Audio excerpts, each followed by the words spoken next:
ყოფილი მეექვსე სკოლის ტერიტორიაზე სასტუმრო კომპლექსის მშენებლობას მოსახლეობა აპროტესტებს. ხმშიაშვილის 25 ნომერში მცხოვრებლება უკმაყოფილება იმის გამო გამოთქვეს, რომ სამუშაოები მათ სასწავლებელთან ძალიან ახლოს მიმდინარეობს და მათ სიცოცხლეს საფრთხე ემუქრება. მოსახლეობა აცხადებს, რომ საძირკვლის გათხრა ხშირ შემთხვევაში გვიან ღამემდე გრძელდება, ძლიერი ტყეების გამო კი საცხოვრებელს კედლები ებზარება. მოსახლეობა ზარალის ანაზღაურებას ითხოვს, მათ დღეს დახმარებისთვის საპატრულო პოლიცია გამოიძახეს. შემთხვევის ადგილზე მერიის ზედამხედველობის სამსახურის წარმომადგენლებიც მივიდნენ.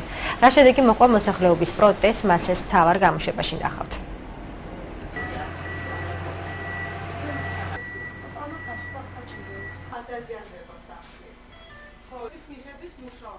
ტექნიკა არ ვიცი წესრიგში აქვს თუ არა აქვს, ეს არის საშინელება იმ ტექნიკის მოსმენა.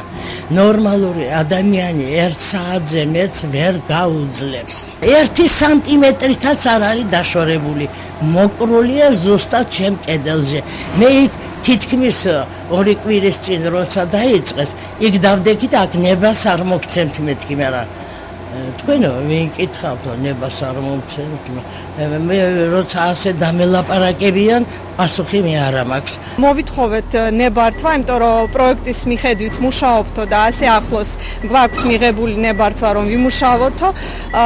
მოვითხოვეთ პროექტი და გვინდოდა გვენახა ჩვენი თვალით. არ გვაჩვენეს, მხოლოდ პატრულს შეუძლიათ რომ ვაჩვენოთო. გამოვიძახეთ პატრული, პატრულმა გამოიძახვა ზედამხედველობის სამსახური და ველოდებით რეაგირებას.